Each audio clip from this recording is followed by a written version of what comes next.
No more making negative statements with used to. Hello, English learners. Welcome to another fun-filled session of learning English grammar. Today, we are going to delve into a very interesting topic: how to use used to in negative statements. This lesson is perfect for those who are working on their intermediate English grammar skills and are ready to understand more complex aspects of the English language. Let's jump right in. Before we jump into negative statements, it's important to recap what used to means. We often use used to talk about habits or routines that were true in the past but are no longer the case in the present. For example, I used to play football when I was a kid suggests that playing football was a regular activity in the past, but it's not something I do anymore. Now, let's talk about used to in negative statements. When we want to talk about something we didn't do regularly in the past or a state that didn't exist then, we use didn't used to. Let's look at an example.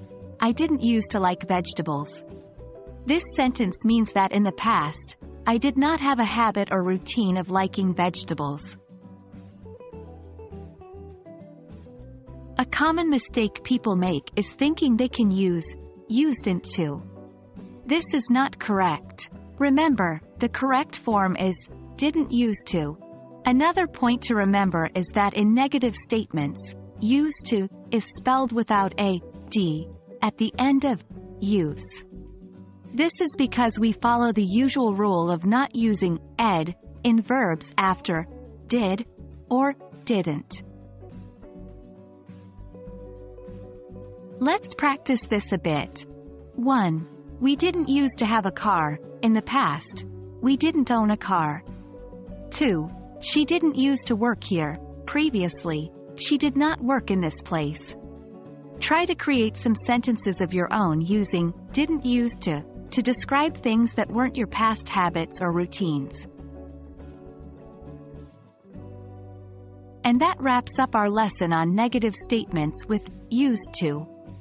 Keep practicing, and remember, didn't used to is your go-to structure when describing past habits or states that did not exist.